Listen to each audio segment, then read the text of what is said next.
Hello there guys, welcome back to this video. Now, in this video we're going to be learning about how our vectors are resolved. Now, today's objective, we're going to be looking at resolving a vector into its horizontal and vertical components. So I'll walk you through what does this mean, and then we're going to solve for an unknown using resolve forces or by using vector triangles. Now, first of all, before we dive into vector uh, resolve, before resolving vectors, and doing these two things here, let's do a quick recap.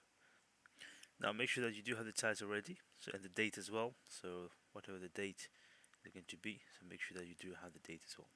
Now, a quick recap from what we did last time.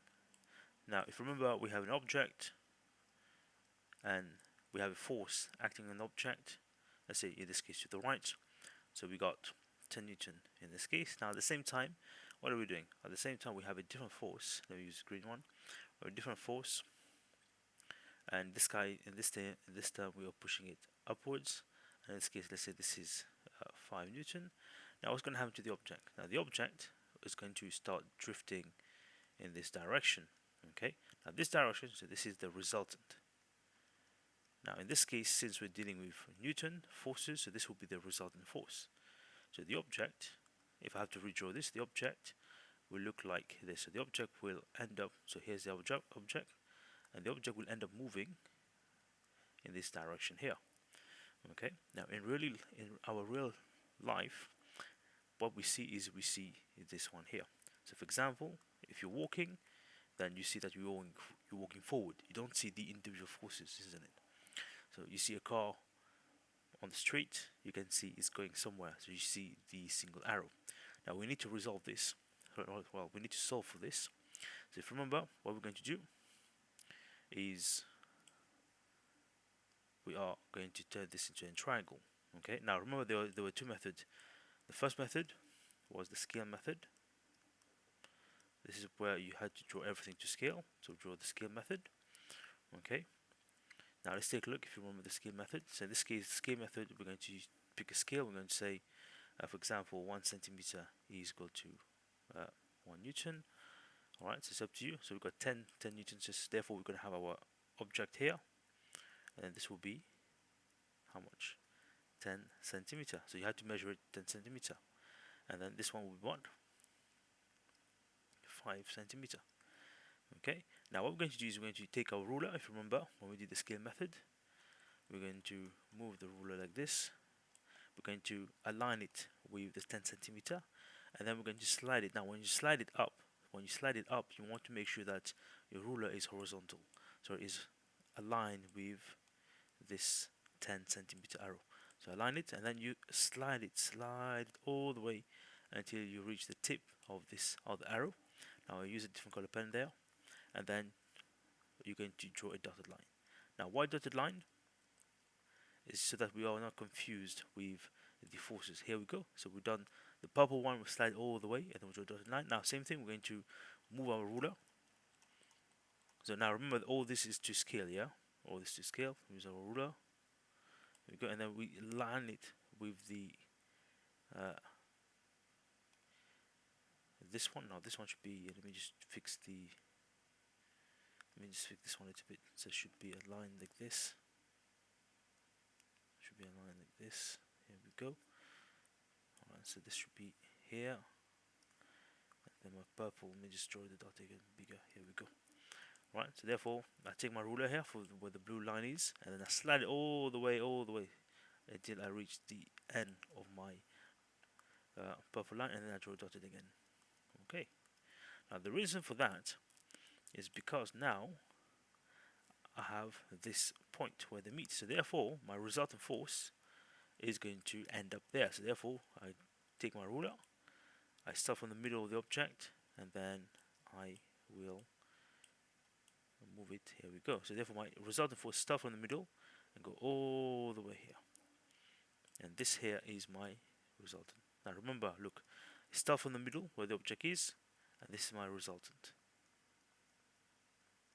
and then it ends up here. So that's why we need to draw the square method or the parallelogram method. It's a parallelogram, and then all you have to do is take your ruler and then you just measure this. So this here, you measure this,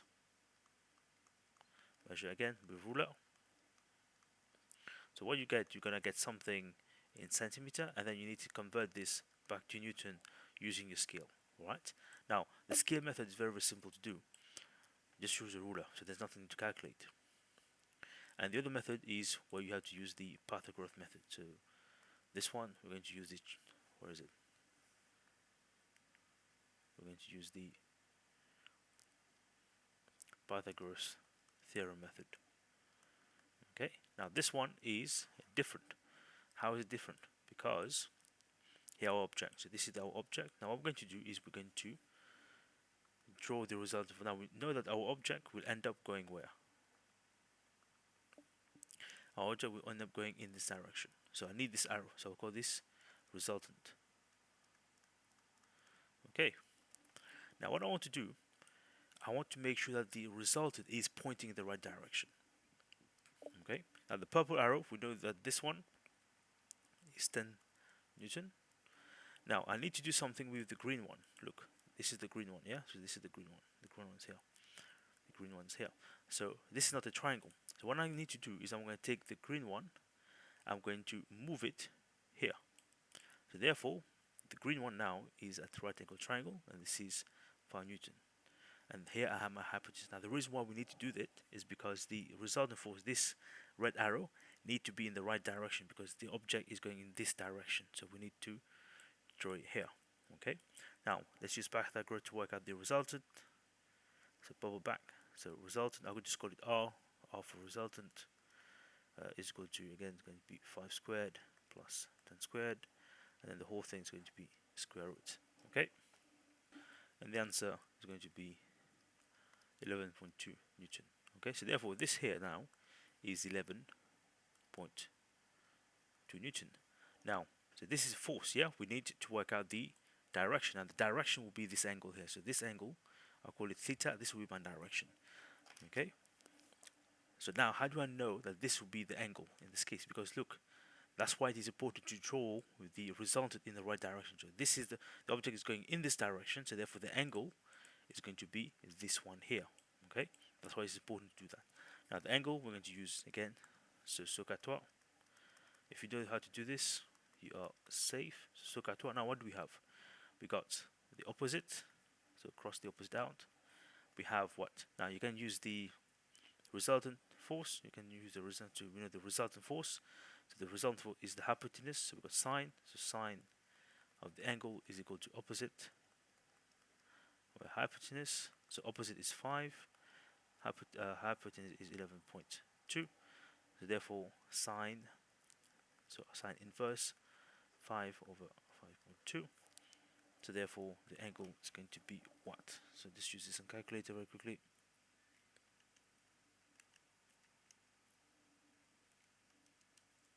So the angle is 26.5 degrees. So therefore, when we write our answer, we're going to write our answer as following. So therefore, the resultant force, or whatever it is going to be 11.2 Newton, 26 degrees. Okay, so we'll keep it simple like that. Okay, good. Now this will be your example, which you need to copy down into your book. So this is going to be our work example. Okay, so I'd like you guys to have everything exactly as it is. Okay, now, so pause the video and do that. So once you do that, we're going to be looking at a few questions here. Now, I'll show you the first one, and I would like you guys to do 1, 2, 3. Yeah, the fourth. 1, 2, 3, 4. Yeah. All right. Let's take a look at the first one. Now, if you want to have it graded, you can pause the video and do it now. Yeah. Now, what we have is Lisa walks 10 kilometers east. So east. There we go. So point, walk east, 10 kilometer. Okay. And then go north 5 kilometer. Okay. Now work out the displacement. So therefore, the displacement, it is as if you start from this point and it end up at this point. So this here is the displacement.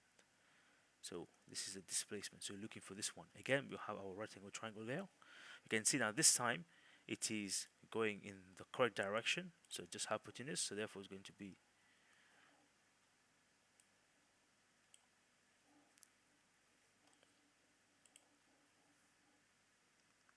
displacement is going to be 5. Okay, so yeah, same thing as before. So this would be 11.2. Sorry, not Newton. Why is this?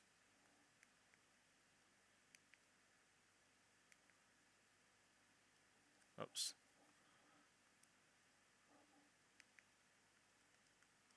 So kilometers. Now this is displacement. Displacement is a vector. Okay.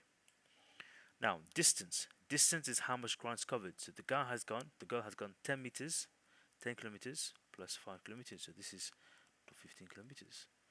Now the answer for the first one is 11 point. Okay. Now kilometers. Now we need the angle. So this here is the angle. So now the angle we already calculated earlier. You see I've used the same example here, which is 25.5, 26.5 actually. So therefore it's going to be 26.5 degrees. Here we go. Now you see the triangle is exactly where it's going. So I'd like you guys to pause the video and have a go at these 3, 2, 3, 4. Alright, so now that you had to go at those questions, you should be ready to move on to today's lesson. Now vectors, how are vectors resolved? Okay, now let's go through this one. Here we go. Now vector addition. Previously, you were given forces which act on an object and you had to work out the result force in its direction. So what we've done so far, you were given 2 forces, yeah? And what you have to do is you need to work out the red one. You need to work out the resultant force, in this case the red one. So you have to use Pythagoras theorem to do that, to work this one out, or you have to use the scale method to work this one out. Okay, so we're given 2 forces and then you need to work out the resultant one. Now resolution of forces is the opposite. So you know the resultant force, you know where it's going. Now you need to work out the horizontal and vertical component of the resultant force. So what you need to go do now is you need to go backwards. So you have that single force. Now you want to work out the force that's going up, the force that's going sideways. So you want to work out the yellow arrows in this case. Okay. Now how can we work out the yellow arrows?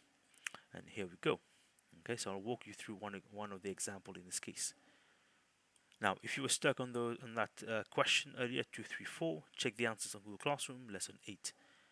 Okay, alright, so now what we have is we have this resultant force, and we want to work out these 2 arrows. These are the 2 arrows that we want to work out, because remember, so earlier we had these 2 arrows, and then we need to work out the red one. Now we have the red one, we want to work out the resultant force in this case. Okay, now, in this case, what we're going to have is we're going to have 2 components. We're going to have, so this one here, 90 degrees of course. Now this one here, I'll call it F vertical, because this is going to be the force vertical, or the vertical component. So vertical component of the force, and this is going to be my horizontal component of the force. Okay. Now, most likely what's going to happen is one of the angles will be given to you. So either they'll give you this angle or they give you this angle there. Now what I will do is I'll put this angle here. So this angle will be given to us. Okay, and also this will also be given to us. So we'll call this, let's say, 25 newtons. So, and then let's say this will be, I don't know. Let me just check very quickly. This will be, let's say, 35 degrees. Okay. Now what we're going to do is we need to use trig to work out this here. We want to use trig to work out this one. We need to work out one of the components, one of the green components. So let's stick with the vertical one. So F, let's say vertical. We want to work this out. Okay, so let's go here, vertical. Okay, right, vertical. Right, again we're going to use our so.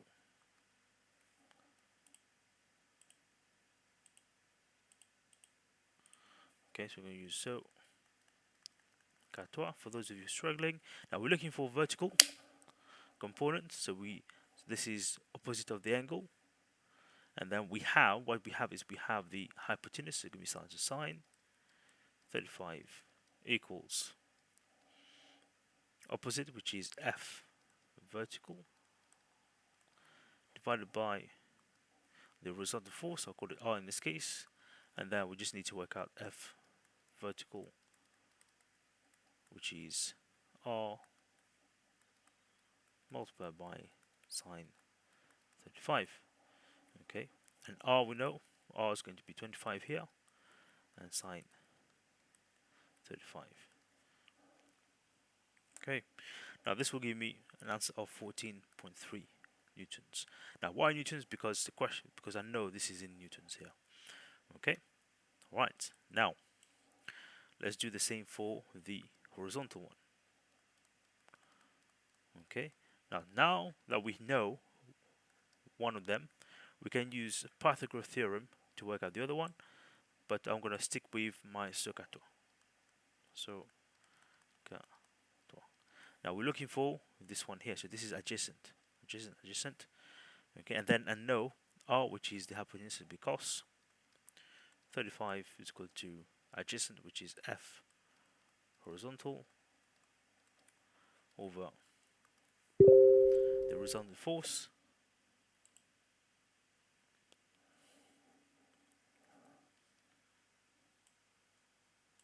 which is the resultant force, and then we're going to have F horizontal equals R times cos 35, and which is 25 times cos 35, which is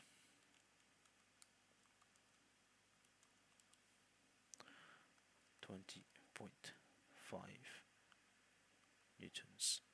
Okay, now what you can do, you can also use Pythagoras theorem. So, or use Pythagoras theorem, because you know two sides, you know this side and you know 25 there. Okay, and then you're done. So here we go. So this is how we work this out. Okay, this is how we work this out. Now this is a second work example, which I would like you guys to copy down into your book, of course, exactly as it is here. Exactly. So diagram, component, component. Okay, nice one. Now let's look at something a little bit more complex in this case. Yeah. Now something more complex. What we have is we're going to have the following. So we're going to have an object. So here we go. We have an object. Now the object is going to be on a slope, which is like this. Now the slope is of course going to be on the ground, so I'm going to use a different color there. Let's say this is the ground. Okay, here we go. This is the ground. Now what we know is we know that our object will be here somewhere. This is our object. We know that this angle here, in this case I'll call this angle, let's say, let me just put this angle, I don't know, let's say this angle is 40 degrees. Okay, just measure a number there. Okay, and then the question will tell you that the resultant force on this object is the following. Let me just draw one. Okay. There we go. So from the center, we have the resultant force here that points downwards like so. And this here is our arrows that goes down. And this is going to be my resultant in this case. Okay, now for sake of simplicity, I'll say that, okay, this force here is also 25. Okay, now what we're going to do is we need to make a triangle. We need to come up with a nice triangle in this case. Okay, I want to come up with a triangle in this case. Okay, now let's see how we're going to do this. Okay, now first of all, we're going to do the easy one. We're going to do the horizontal one. Remember, if I go back, what we have the horizontal one and we have the vertical one. Let's do the horizontal one. Okay. Okay, good. Okay, now the horizontal one, you take your ruler, you make sure it's line up with the slope like this, and then you slide it all the way to here. So the horizontal one is going to be like this. Okay, so just bear with me. It's going to be pointing downwards like this. Okay, so I'll call this F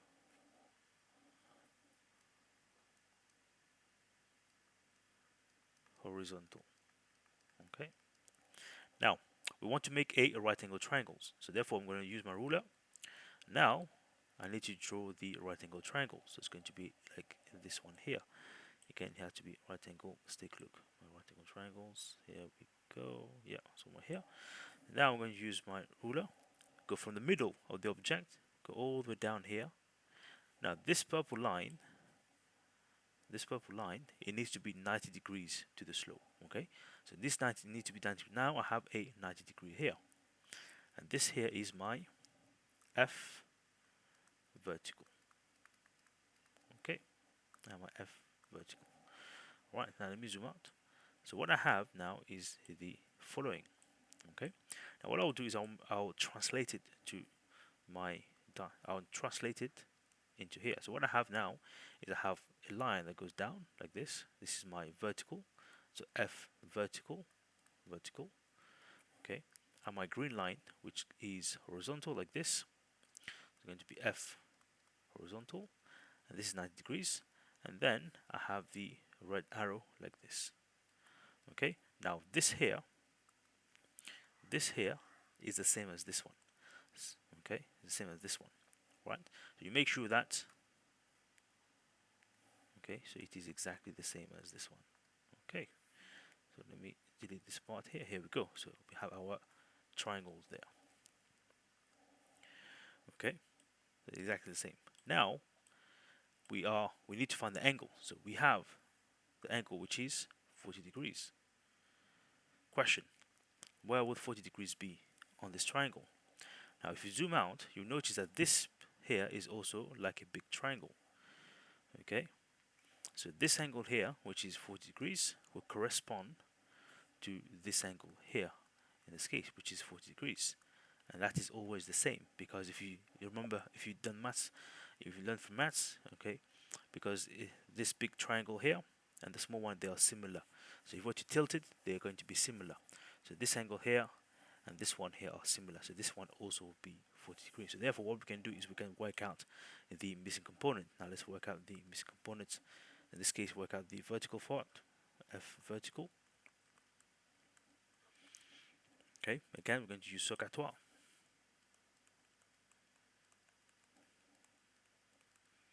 Yeah, Socatoire. So we have we're looking for, so we have the hypotenuse, cross out the hypotenuse, and vertical is the purple one, which is the what? Which is the adjacent, so it's going to be cos. So cos 40 degrees equal to F vertical divided by R. So F vertical is equal to R times cos 40, which is 25 times cos 40, and this will give me an answer of 25 times cos 40. Okay, so this is going to be newtons. Okay, so 19.8 newtons. Alright, now we can do the same thing for the other one. Now for horizontal one, I'm going to take the shortcut. So F horizontal, I will take the shortcut. So I'll use the Pythagoras theorem. So F horizontal is going to be what? It's going to be 25 squared minus, because I'm looking for minus 19.1 squared, and then square root of this, and this will give me what?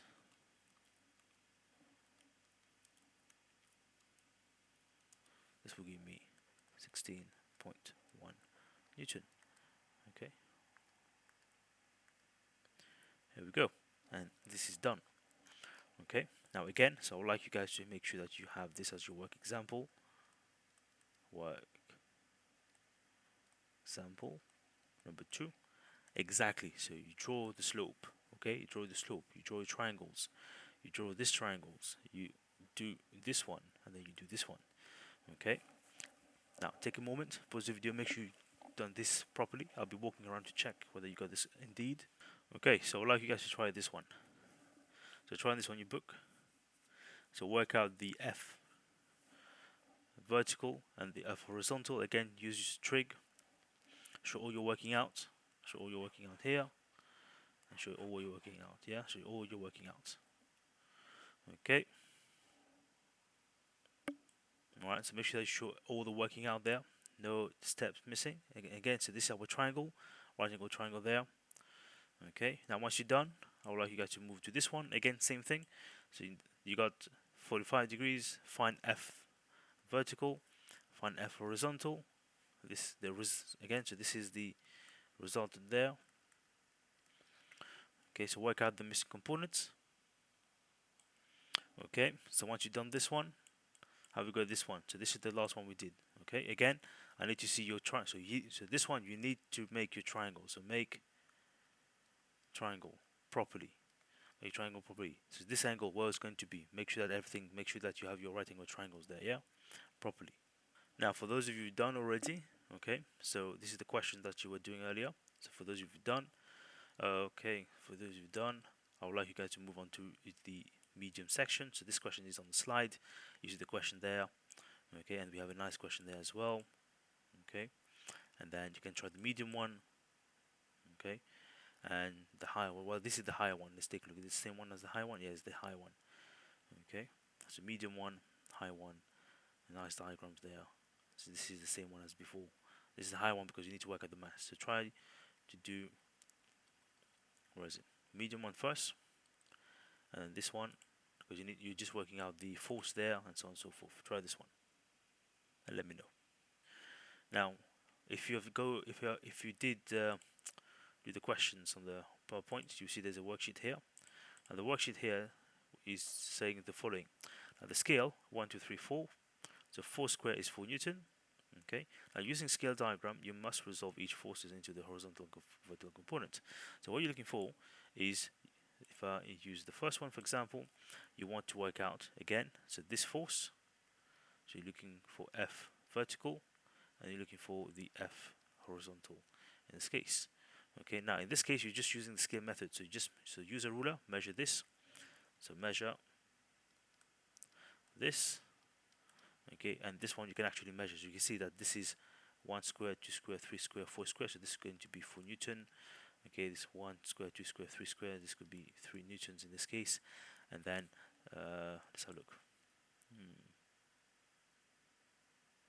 Actually, it depends on how much you got for this one. Let me just double check, and then we can continue. Okay, so you can actually count the square, but measure this and see how much you get. So measure this. If this is like 5 centimeters, then everything's accurate. Otherwise, you have to use trig. But using scale method, assume that you're going to measure. So use the scale method. Sorry, measure everything. So this will be 4, so centimeters. So this will be 3 centimeters. Okay. All right. Thank you very much. Crack on. Okay, and I'll check you at the end. If you manage to finish, then of course you shall be given commendation. Crack on.